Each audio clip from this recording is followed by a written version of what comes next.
దేవుని మాటలు చదువుకుందాం. కొలసైలకు రాసిన పత్రిక, కొలసైలకు రాసిన పత్రిక మొదటి అధ్యాయం 3, 4 వచనాలు నేను చదువుతున్నాను. జాగ్రత్తగా చూడండి, వినండి. కొలసైలకు రాసిన పత్రిక మొదటి అధ్యాయము 3, 4 వచనాలు కలిసి ఉన్నాయి. చదువుతున్నాను. పరలోకమందు మీ కొరకు ఉంచబడిన నిరీక్షణను బట్టి క్రీస్తు యేసునందు మీకు కలిగి ఉన్న విశ్వాసమును గూర్చియు పరిశుద్ధులందరి మీద మీకున్న ప్రేమను గూర్చియు మేము విని ఎల్లప్పుడూ మీ నిమిత్తము ప్రార్థన చేయుచు మన ప్రభువగు యేసుక్రీస్తు యొక్క తండ్రి అయిన దేవునికి కృతజ్ఞతాస్తుతులు చెల్లించుచున్నాము.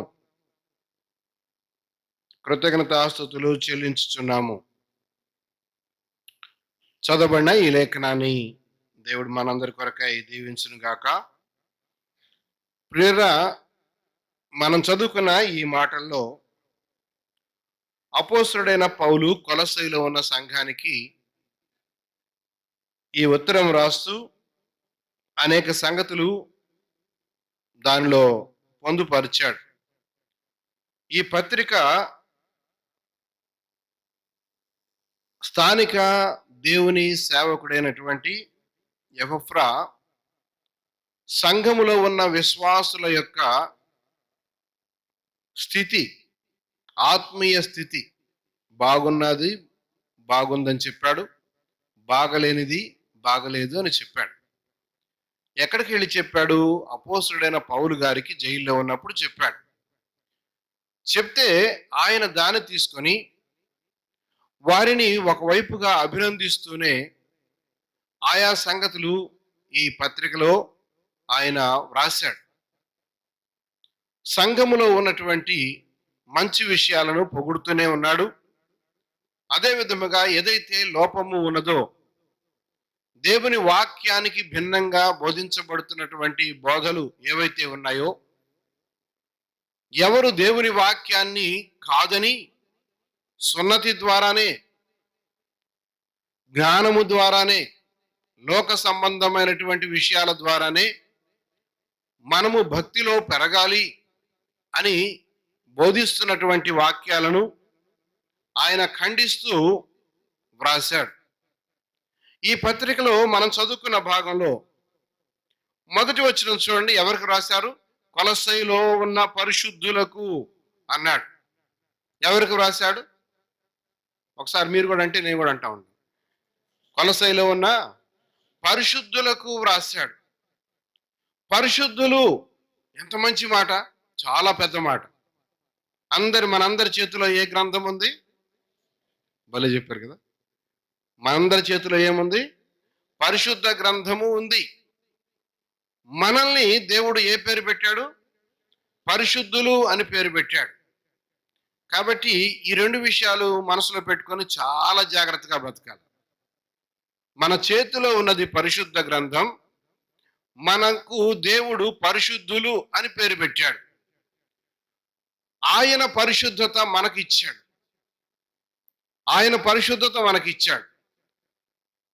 నీతిమంతుడు లేడు, ఒక్కడు లేడు అని దేవుని వాక్యము సెలవిస్తూ ఉంటే మనల్ని నీతిమంతులుగా చేశాడు, పరిశుద్ధులుగా చేశాడు. ఒకసారి ఎఫెసీ పత్రిక 5వ అధ్యాయం చూడండి. ఎఫెసీలకు రాసిన పత్రిక 5వ అధ్యాయం. దానికోసం ప్రభువు ఏం చేశాడో మనము చదువుకుంటాం. 5వ అధ్యాయం 27వ వచనం. అటువలే క్రీస్తు సంఘమును ప్రేమించి అది కళంకమైనను ముడతైనను అటుది మరేదైనను లేక పరిశుద్ధమైనది గాను నిర్దోషమైనది గాను మహిమగల సంఘము గాను ఆయన తన ఎదుట దానిని నిలువబెట్టుకొనవలెనని వాక్యము చేత ఉదక స్నానము చేత దానిని పవిత్రపరచి పరిశుద్ధపరచుటకై దాని కొరకు తాను అప్పగించుకొనెను. ఈ 27వ వచనంలో మనం చదువుకున్న భాగంలో 2 సార్లు పరిశుద్ధత అనే మాట వచ్చింది కదా, గమనిస్తున్నాం కదా. మనం పరిశుద్ధమైనదిగా చేయడానికి అన్నాడు, ఆ తర్వాత పరిశుద్ధపరచుటకై అన్నాడు.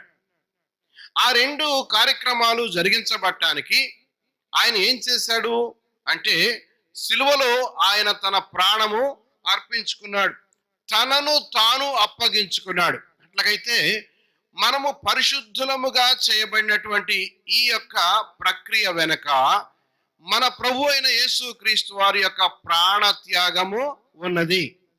ఆయన మన కొరకై తనను తాను అప్పగించుకొనుటను బట్టి మనము పరిశుద్ధపరచబడ్డాం.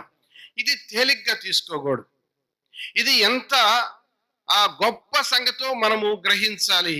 దీని వెనుక యేసు ప్రభు యొక్క అప్పగింత, యేసు ప్రభు యొక్క ప్రాణత్యాగం, యేసు ప్రభు యొక్క రక్తము కార్చుట, యేసు ప్రభు తన మహిమను వదులుకొనుట, రిక్తుడుగా చేయబడుట, సిలువలో వ్రేలాడుట, ఇవన్నీ మనకు కనబడుతున్నాయి కదా.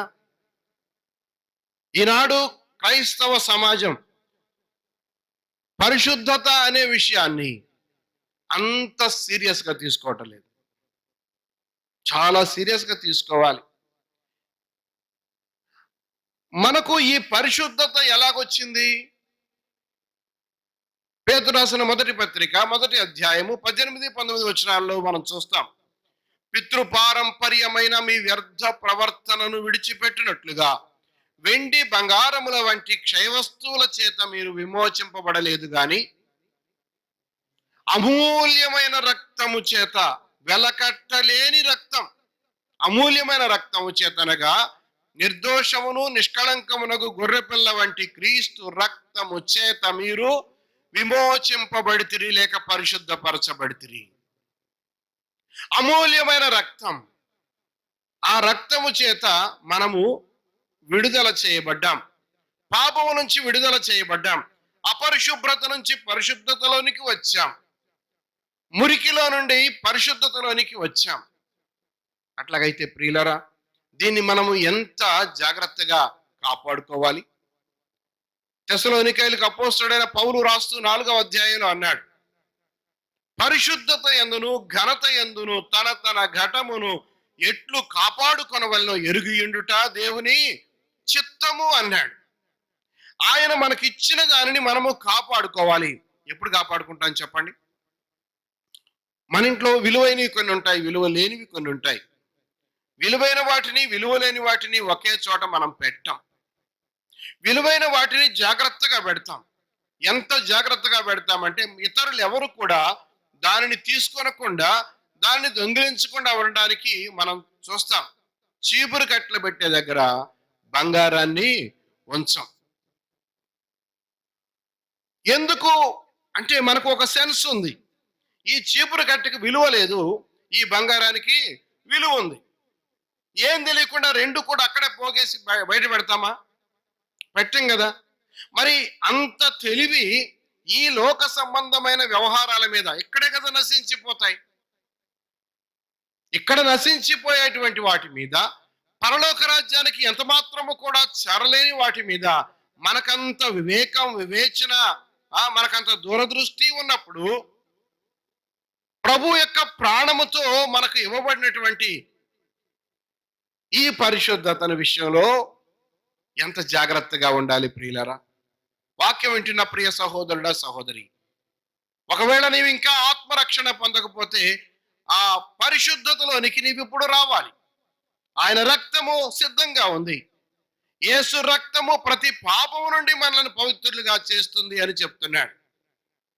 నీవు రక్షింపబడటానికి చాలినంత రక్తం, నీవు పరిశుద్ధపరచడానికి చాలినంత విమోచన క్రయధనం సిద్ధంగా ఉంది.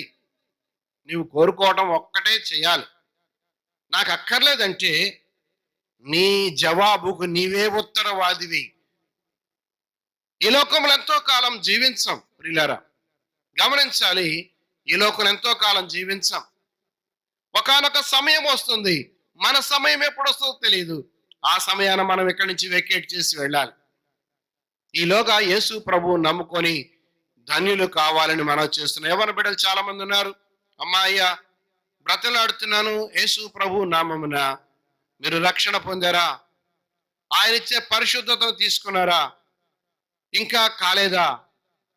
ఆ విషయం ఇంకా ఆలోచన చేయలేదా? ఇంకా సమయం ఉంది అనుకుంటున్నారా? దయచేసి ఆలోచన చేయండి. రక్షణ పొందటానికి ఇదే మిక్కిలి అనుకూలమైన సమయం. వాయిదా వేయాల్సిన అవసరం ఏమీ లేదు. అలాగైతే ఎవరైతే రక్షింపబడ్డారో ఆ రక్షింపబడ్డ వాళ్ళు ఈ పరిశుద్ధతను స్వతంత్రించుకున్నారు గనక ఈ పరిశుద్ధత విషయంలో చాలా చాలా జాగ్రత్తగా ఉండాలి. మీ పరిశుద్ధమైనది కుక్కల ఎదుట వేయొద్దు, పందుల ఎదుట వేయొద్దు అన్నాడు. పరిశుద్ధమైంది మనకిచ్చిన రక్షణ. ఎప్పుడైనా దాన్ని విలువను గ్రహించామా? విలువను గ్రహించాలి ప్రియులారా. వాక్యం వింటున్న ప్రియ సహోదరుడా సహోదరి, నీకు దేవుడిచ్చిన రక్షణ ఎంతో విలువైంది. ఎంత విలువైందంటే ఆయన ప్రాణంతో సాటి. ఆయన ప్రాణం ఇచ్చి నీకు పరిశుద్ధతను ఆయన ఇస్తే నీవు గనక నిర్లక్ష్యం చేస్తే ఆయన ఊరుకుంటాడా? కదా, ఊరుకుంటాడు చెప్పండి? ఊరుకోడు కదా. బాగా డబ్బులు కట్టి పెద్ద స్కూల్లో చేస్తాం కదా. డబ్బులున్నా లేకపోయినా గొప్ప స్కూల్లో చేర్పిస్తాం. చేర్చినప్పుడు వాడు సరిగా చదువుకోకపోతే ఫస్ట్ బ్రతలాడి చెబుతాం. ఆ తర్వాత ఏం చేస్తాం? ఆ తర్వాత మర్యాద చేస్తాం. ఏ మర్యాద అది? ఏందమ్మా అందరు నాకు అలా చూస్తున్నారు? ఏ మర్యాద చేస్తాం? ఎందుకు? మనకేం గుర్తొస్తుంది? కట్టిన డబ్బులు 3 నెలలు తిరిగినాయో లేదో టర్మ్ ఫీజు కట్టమంటాడు వాడు ఒకడు. ఎక్కడి నుంచి తేవాలి? వీడే చదవట్లేదు, వీడికి చదువు రావట్లేదు. అప్పుడు మనకేమొచ్చుది ఆటోమేటిక్గా?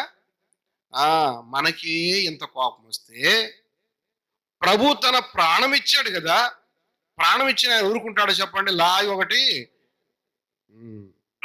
ప్రభు లాగి పెడితే ఎట్లా ఉంటుంది అనేది మనం వేరుగా చెప్పాల్సిన అవసరం లేదు, భయంకరంగా ఉంటుంది. ఇప్పుడు చూడండి, కొలసై పత్రిక 1వ అధ్యాయం 1వ వచనం.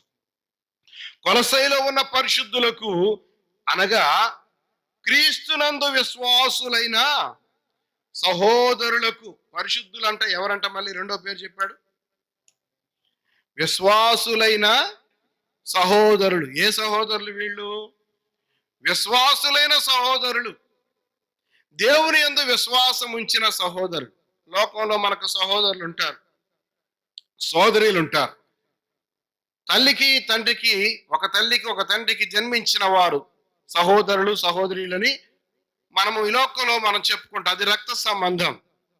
ఆత్మ సంబంధంగా ఉన్నటువంటి సంగతి ఏంటంటే, దేని వలన సహోదరులు? విశ్వాసమును బట్టి సహోదరులు వాళ్ళు. రెండవ పాయింట్, పరిశుద్ధతను జాగ్రత్తగా కాపాడుకోవాలి, నెంబర్ 1.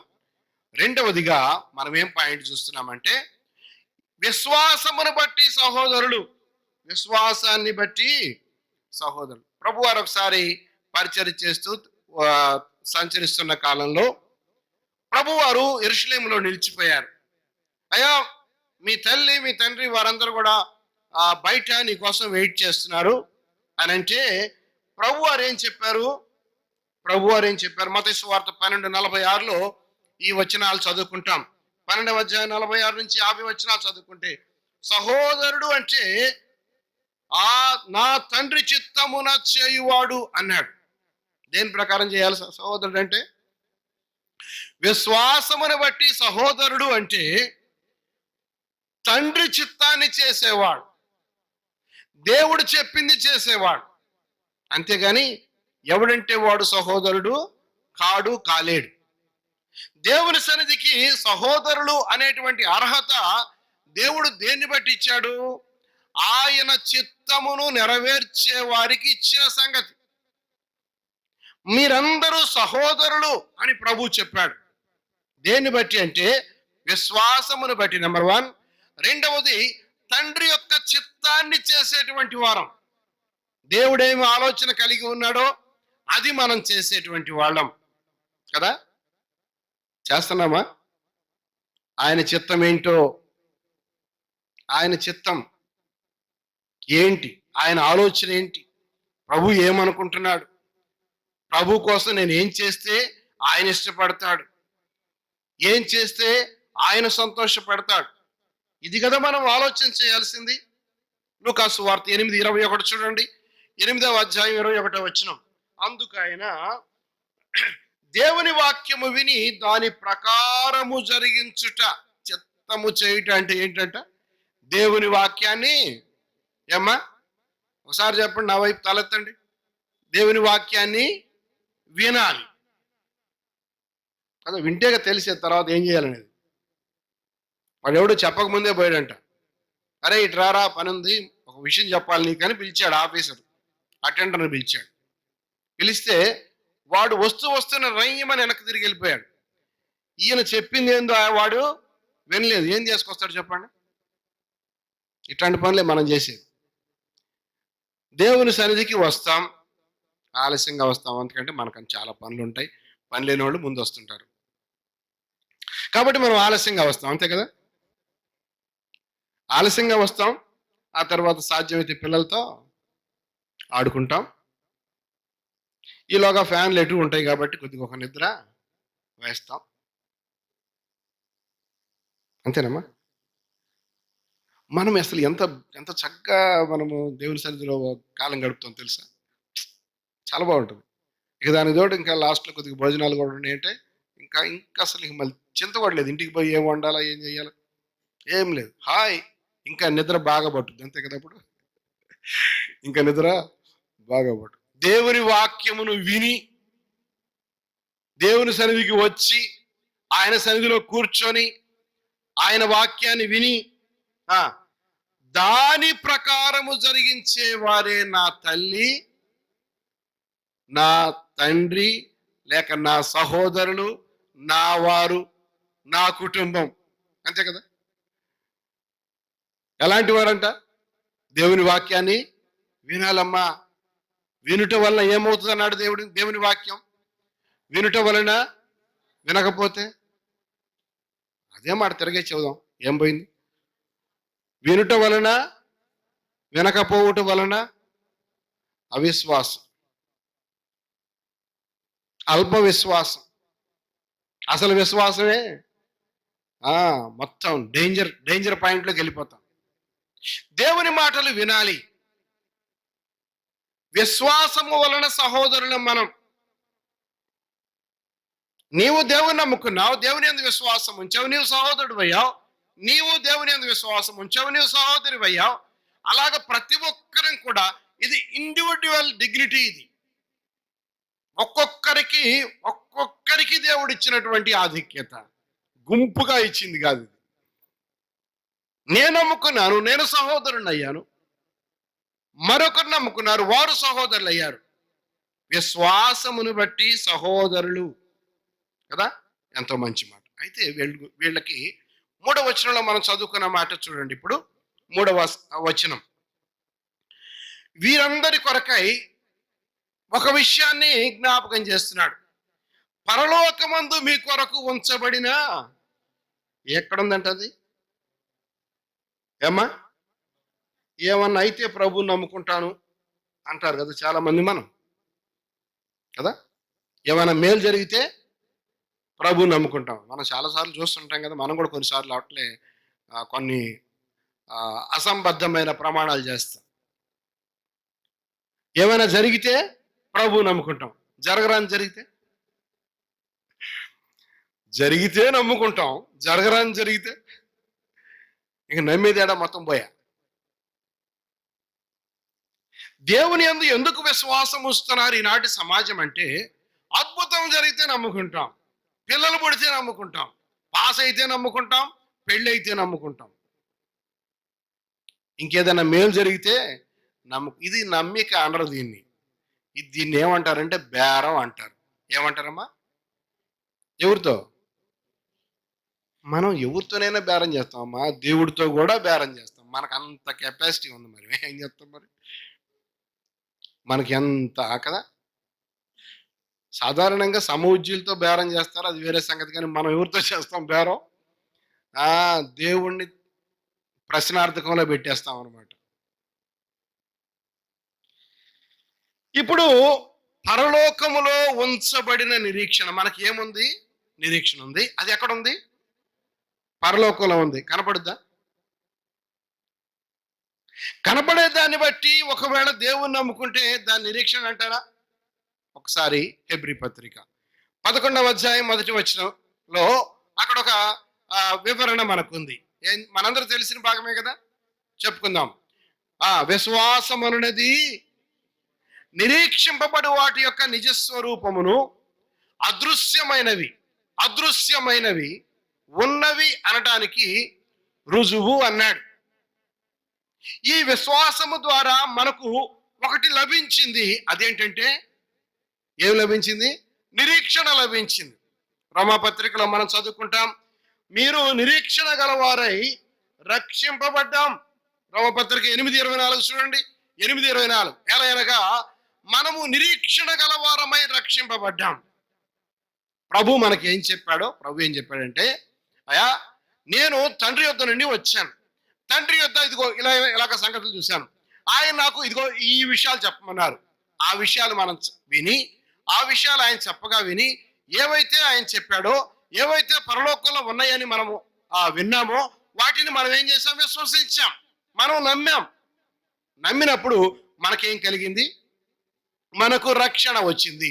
దాని ద్వారా మనము ఒక నిరీక్షణ మనకుంది. ఏంటంటే, ఒకానొక రోజు నేను అక్కడికి పోతాను, ప్రభు దగ్గరికి పోతామనే వాళ్ళు చెయ్యొత్తనంటే ఎంతమంది ఎత్తారు ఈరోజు? ఇప్పుడు ప్రభు దగ్గరికి పోవాలని పోతాము అన్నవాళ్ళు అమ్మా అందరు ఎత్తారు కదా చెయ్యి. ఇప్పుడు పోవాలన్న వాళ్ళు ఎవరు? ఇప్పుడు ఇంటికి లే, ఎక్కడికి? ఇంటికి కాదు, ఎక్కడికి? మరి ఇప్పుడే పోయిస్తాను ప్రార్థనకని చెప్పి వచ్చారు, వాళ్ళకి ఎడిపోయారు, అర్థం కాలేదు. ఇప్పుడు మనకు నిరీక్షణ ఉన్నది ఖాయమైతే దాని గురించి మనం డౌట్ పడాల్సిన అవసరం ఏముంది? ప్రభు ఇప్పుడు పిలిస్తే ఇప్పుడు అంతే కదా, అంతేనా? లేదు ఇంటికి పోయి సర్దుకొని వస్తామని చెబుతామా? మనం అట్నే చెబుతాం. పరలోకంలో మనకు నిరీక్షణ ఉంది. ఇది ఇతరులకు లేదు, లోకస్తులకి లేదు, వాళ్ళకి తెలియదు. అందుకే మరణం అంటే వాళ్ళకి భయం. మనకి ఏది? నేను ఏ ప్రశ్నకు కూడా సమాధానం చెప్పరు. అసలు భయం లేదా? భయం ఉందా లేదా? ఏమా, ఇది చాలా క్రిటికల్ అన్న, ఇట్లాంటి ప్రశ్నలు వేయబాకండి అన్న, ఇదేం బాగలేదు మరి. అసలే మరణం అంటే మనకు భయం లేదు. చావైతే లాభము. కనీసం భక్తులు అన్న మాట అన్న చెప్పుకుందాం. ఆ తర్వాత 4 సార్లు చెప్పిన తర్వాత అదే మనం కూడా అనుకుంటాం కదా. నేను వెడలిపోయి క్రీస్తుతో కూడా ఉండవలనే ఆశ నాకున్నది. ఏముందంటే అక్కడ ఏముంది? ఆయనకి, పౌలు గారికి ఏం కనపడుతుంది? అక్కడ ఒక నిరీక్షణ కనపడుతుంది, ఒక నిరీక్షణ కనబడుతా ఉంది. ప్రియులారా, ఈ నిరీక్షణ ఎవరికి అనంటే, యేసు ప్రభునందు విశ్వాసం ఉంచిన వారికి. ప్రార్థనకు వచ్చి వెళ్ళినంత మాత్రాన, పాట పాడి వెళ్ళినంత మాత్రాన, ఇంట్లో ప్రార్థన పెట్టుకొని ఊరుకున్నంత మాత్రాన వారికి కాదు ఈ నిరీక్షణ. ఎవరైతే యేసు ప్రభునందు విశ్వాసం ఉంచారో వారికి దేవుడు ఒకటి దయచేస్తున్నాడు. ఏంటంటే, పరలోకంలో మీ కొరకు నిరీక్షణ ఉంది. ఇంతకు ప్రభు వారు ఎక్కడ ఉన్నారు? ప్రభు ఎక్కడ ఉన్నాడమ్మా? ఆయన కూడా పరలోకంలోనే కదా. మీరు క్రీస్తుతో కూడా లేపబడిన వారైతే పైనున్న వాటిని వెతకండి అని ఊరుకోకుండా ఏం చెప్పాడు? అక్కడ క్రీస్తు దేవుని కుడి పార్శ్వమున ఆసీనుడై ఉన్నాడు.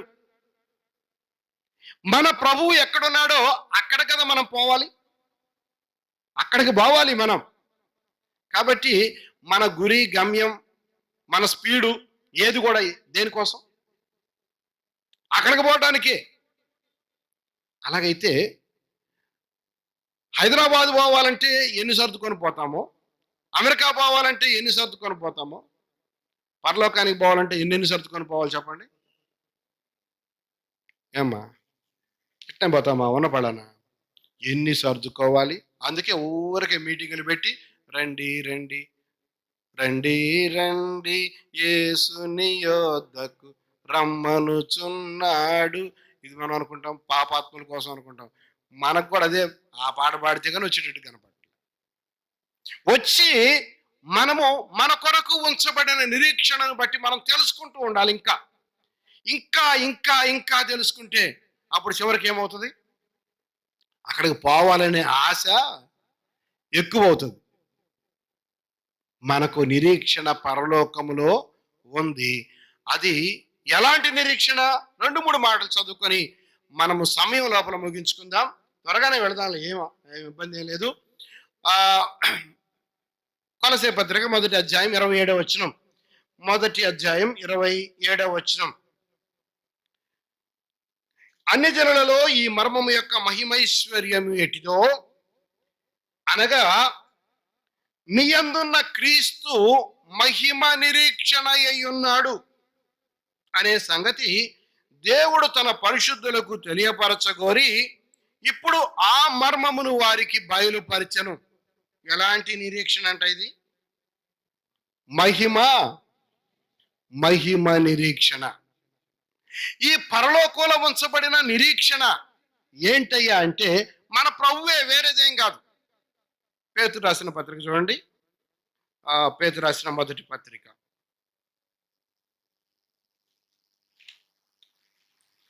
క్షమించండి, తిమోతికి రాసిన పత్రిక, మొదటి పత్రిక, మొదటి అధ్యాయంలో మొదటి వచనం నేను చదువుతున్నాను చూడండి. మన రక్షకుడైన దేవుని యొక్కయు మన నిరీక్షణ అయిన క్రీస్తు యేసు యొక్కయు. మన నిరీక్షణ ఎవరంట? నిరీక్షణ అంటే అదొక పదార్థం కాదు. నిరీక్షణ అంటే ఎవరు? మన ప్రభువే. అందుకనే ఆ నిరీక్షణ గురించి వర్ణన చేయాలంటే ప్రభువుకు ఎంత వర్ణన చేస్తే సరిపోతుంది, నిరీక్షణ కూడా అంతే వర్ణన మనకు పరిశుద్ధ గ్రంథంలో కనబడతాం. ఏం తక్కువ లేదు. ఎందుకు? నిరీక్షణ అంటే ఏంటంట? చెప్పండి చెప్పండి అమ్మ, చెప్పండి. నిరీక్షణ అంటే ఏంటి? మన ప్రభువే. ఇది తిమోతికి అపోస్తలుడైన పౌలు రాస్తున్నాడు. కొలస్సీలకు రాస్తూ మనం చదువుకున్న భాగంలో కూడా అంటున్నాడు 27వ వచనంలో, మీ యందున్న క్రీస్తు, కామా పెట్టాడు అక్కడ చూడండి. మీ యందున్న క్రీస్తు మహిమ నిరీక్షణ అయి ఉన్నాడు. ఆ నిరీక్షణకి ఇంకొకటి కలిపాడు. ఏమి నిరీక్షణ అది? ఆ నిరీక్షణలో ఏముందమ్మా? ఒట్టిది కాదు, అది మహిమ నిరీక్షణ. అట్లాగైతే ప్రియులారా, మన కొరకు పరలోకంలో ఉంచబడిన నిరీక్షణకు ఒక సంగతి కలపబడుతూ చెప్పబడుతుంది. ఏంటంటే అది మహిమ నిరీక్షణ. మహిమ నిరీక్షణ ప్రియులారా, మనము ప్రభు మన కోసం తేబోతున్న సంగతులు, ప్రభు మనకి ఇచ్చిన సంగతులు, ప్రభు మనను ఎంత ఉన్నత దశలో పెట్టాడో ఆ సంగతులు మనము అప్పుడప్పుడు బాగా ఆలోచన చేస్తూ ఉండాలి. ఎఫెసీ పత్రిక 2వ అధ్యాయంలో మనం ఏం చూస్తాం? మీరు క్రీస్తుతో కూడా లేపబడిన వారు పరలోకమందు ఆయనతో కూడా కూర్చుండబెట్టబడ్డారు. ఎవరితో కూర్చున్నాము? ఎవరితో కూర్చున్నామా? గుడిసెలో ఉన్న ప్రభుతో కూర్చున్నట్టే, పెద్ద బంగాళాలో ఉంటే కూడా ప్రభుతో ఎప్పుడు? ప్రభువుని నమ్మినప్పుడే. ఆయన యందు విశ్వాసం ఉంచి పాపముల చేత అపరాధముల చేత చనిపోయిన మనము దేవుని శిక్షకు పాత్రులమని 3వ వచనంలో చెప్పిన తర్వాత 4వ వచనం నుంచి ఏం చెప్పాడు? ఆయనను దేవుడు కరుణా సంపన్నుడై ఉండి. ఏది? మీరు చచ్చినప్పుడైనా సరే, మీరు ఎందుకు పనికి రాకపోతే కూడా, మీ మీద దేవుని శిక్ష ఉంటే కూడా దేవుడు కరుణా సంపన్నుడై ఉండి మీరు మీ అపరాధముల చేత చచ్చిన వారు అయి ఉండినప్పుడు సైతము మన ఎడల తాను చూపించిన తన మహాప్రేమ చేత మనలను బ్రతికించి ఏం చేశాడు? వదిలేలా. బతికించాను కదరా, ఇంకేంద్రా మళ్ళీ మీకేం కావాలా, అక్కడ అట్టుండండి అనలేదు. ఎక్కడ కూర్చోబెట్టాడు? ఆయన కుమారుడు ఎవరు? యేసు ప్రభు. ఆయన ఎవరు? ఈయన నా ప్రియ కుమారుడు, ఈయన యందు నేను ఆనందిస్తున్నాను, ఈయనకు నా హార్ట్ లో ఉన్న రేటింగ్ ఎక్కువ. అలాగైతే మనల్ని కూడా అక్కడే కూర్చోబెట్టాడంటే మనల్ని ఎంత ప్రేమిస్తున్నాడు చూసారా? దేవుడు మనల్ని ఎంత ప్రేమిస్తున్నాడు. తన కుమారునితో ఏమాత్రము అసలు అక్కడికి వెళ్ళటానికి అర్హత లేకపోతే ఎక్కడ కూర్చోబెట్టాడు? పరలోకంలో ఏదో ఒక మూలన కాదు, ఆయనతో పాటు తన కుమారుడు ఎక్కడ కూర్చుంటే అక్కడే మనం. నేనేం తగ్గేది లేదు, నువ్వేం తగ్గాల్సిన అవసరం లేదు, చింతపడాల్సిన అవసరం లేదు. నా యేసయ్య ఎక్కడ కూర్చున్నాడో నేను కూడా అక్కడే కూర్చున్నాను. అందుకనే సుదీర్ఘంగా అయ్యా ప్రభువా నన్ను కాపాడు, ఇట్లాంటి ప్రార్థన చేయాల్సిన అవసరం లేదు. మనం ఎక్కడున్నాం? మనం వినపట్టలేదు అనుకొని కొన్నిసార్లు కొంతమందికి పెద్దగా పిలుస్తాం కదా. రెండు రెండు సార్లు పిలిచినాక వాడు ఏమంటాడు? రేయ్ నేను ఇక్కడే ఉన్నాను రా అంటాడు. నేను నీ పక్కనే ఉన్నాను, ఎందుకు అంత అంత పెద్దగా అరుస్తున్నావు? మనం చాలాసార్లు తెలియక చాలా కదా దేవునికి ప్రార్థన చేసినప్పుడు ఏం చేస్తాం? మంచిదే చేయాలా, గట్టిగా చేయాలి ప్రార్థన, మంచిదే. కానీ మరి ఆయన ఎక్కడో దూరంగా ఉన్నాడని ప్రార్థన చేయకూడదు. ఆయన ఎక్కడున్నాడు? దూరంగా ఉంచుతున్నామా, దగ్గర ఉన్నాడని అనుకుంటున్నామా? ఏమా ఆయన మనతో ఉన్నాడు. మనం ఆయనతో పాటు కూర్చుండి పెట్టబడ్డాం. ఇంకా 5 నిమిషాలే ముగిస్తాం. ఆయనతో పాటు మనము కూర్చుండి మన స్థాయి ఎంతో మనము చూస్తున్నాం. మనకు దేవుడిచ్చే నిరీక్షణ, యేసు ప్రభువే నిరీక్షణ అనే మాటలు 2 చదువుకున్నాం కదా. కొలస్సే పత్రిక చదువుకున్నాం, తిమోతి పత్రిక చదువుకున్నాం. ఇప్పుడు దానికి మనము మరొక సంగతి కలుపుకొని ఆలోచన చేస్తున్నాం. ఆ నిరీక్షణ ఒట్టిది కాదు, అది మహిమ నిరీక్షణ అన్నాడు. తెస్సలోనికైలకు రాసిన 2వ పత్రిక 2వ అధ్యాయము 16వ వచనం. తెస్సలోనికైలకు రాసిన 2వ పత్రిక 2వ అధ్యాయం 16వ వచనం. మనకు ఆయన ఒక నిరీక్షణ ఇచ్చాడు, దానికి ఒక టైటిల్ పెట్టాడు. ఏంటంటే అది శుభ నిరీక్షణ అన్నాడు. ఇంగ్లీష్లో గుడ్ హోప్ అంటారు. ఎలాంటిదంట? ఒక మంచి నిరీక్షణ. మొట్టమొదటిగా ఏం మాట చదువుకున్నాం? మహిమ నిరీక్షణ. రెండవది మంచి నిరీక్షణ, శుభ నిరీక్షణ మనకు దేవుడిచ్చాడు. శుభ నిరీక్షణ ఇచ్చాడు. తీతు రాసిన పత్రిక మనకు తెలిసిన మాటలే 2వ అధ్యాయం, తీతు పత్రిక 2వ అధ్యాయం 12వ వచనంలో అంటున్నాడు, మనది శుభప్రదమైన నిరీక్షణ, గ్లాడ్ హోప్. ఏ హోప్ అంటే ఇది? గ్లాడ్. అది దాన్ని చూస్తే మనకి ఎట్లా ఉంటుందంటే ఎంత సంతోషమో, ఎంత సంతోషమో. అది శుభప్రదమైన నిరీక్షణ అన్నాడు. పేతురు రాసిన మొదటి పత్రిక 1వ అధ్యాయం 4వ వచనంలో మనం చదువుకుంటాం, అది జీవముతో కూడిన, దానిలో ఏముంది? లైఫ్ ఉంది. దానిలో జీవం ఉంది. కాబట్టి దానిలో జీవం ఎందుకుందో మనకు టెక్నికల్గా మనం చెప్పాలంటే యేసయ్యలో జీవము ఉంది. నిరీక్షణ అంటే యేసు ప్రభువే. కాబట్టి యేసు ప్రభువులో ఏముంటాయో నిరీక్షణలో కూడా అవే ఉంటాయి. దాని గురించి వేరుగా మనం చెప్పుకోవాల్సిన అవసరం ఏమీ లేదు, అంతకంటే తక్కువది కాదు. ఈ నిరీక్షణ ప్రియులరా మనకు ఇచ్చాడు. అందుకనే అపోస్తలుడైన పౌలు తెస్సలోనికైలకు రాస్తూ ఏమన్నాడంటే, మీరు నిరీక్షణ లేని ఇతరుల వలె మీరు దుఃఖపడొద్దు అన్నాడు. మనకేముందమ్మా? మనకు నిరీక్షణ ఉంది. జనాలు లోకంలో ఉన్నటువంటి వారికి ఈ లోకం మట్టుకే, వాళ్ళకి ఆ తర్వాత ఏమవుతుందో తెలియదు. చచ్చిన తర్వాత ఏమవుతామో వాళ్ళకి తెలియనే తెలియదు. మనకు ఎలాగ తెలుసు? మనం వాళ్ళకంటే జ్ఞానవంతులేం కదా. యేసు ప్రభువుని నమ్ముకోవటమే మనం జ్ఞానం. అంతే. జ్ఞానమై ఉన్న క్రీస్తు. ఎవరిని స్వీకరించాం? ప్రభువుని స్వీకరించాం, జ్ఞానాన్ని స్వీకరించాం. మనము జ్ఞానము కలిగినటువంటి వారు. యేసు ప్రభువుని సెలెక్ట్ చేసుకోవడం, యేసు ప్రభువుని నమ్ముకోవడం, యేసు ప్రభు దగ్గరికి రావటం, మన పాపాలు ఒప్పుకోవడం, పరిశుద్ధపరచబడటం, ఇవన్నీ కూడా దేనికి సంబంధించిన సంగతులు? ఒక తెలివి కలిగిన వాని యొక్క సంగతులు. ఈ రాత్రి వేళ ప్రియులరా అలాంటి నిరీక్షణ డబ్బులు పోస్తే వచ్చేది కాదు, ఉచితముగా ఇచ్చే ఆ నిరీక్షణ నీకుందా? అమ్మా వాక్యం వింటున్నావు, ఆ నిరీక్షణ నీకుందా? నేను ప్రభు దగ్గర ఉండబోతున్నాను, ప్రభు దగ్గర ఉంటాను, ఆయన ముఖం చూస్తాను, ఆ నిరీక్షణ ఉందా? ఆ నిరీక్షణ లేకపోతే నీవు ఒక భయంకరమైన స్టేటస్లో ఉన్నావు. ఈ రాత్రి ఆయన వస్తే, ఆయన యందు విశ్వాసం ఉంచిన వాళ్ళు దేవుడు తయారు చేసినట్టు, దేవుడు ఉంచినటువంటి ఆ నిరీక్షణకు వారు ప్రమోట్ చేయబడితే నీవెక్కడుంటావు? అందరితో పాటు చర్చికి అందరూ రావచ్చు, ఫంక్షన్కి అందరూ వెళ్ళొచ్చు, లోకములో జరిగే ఏ కార్యక్రమానికైనా ఎంత ఖర్చు పెట్టుకునైనా వెళ్ళొచ్చు. కానీ పరలోకానికి అట్లా వెళ్ళటం కుదరదే. పరలోకానికి విశ్వసించిన వారే వెళ్తారు.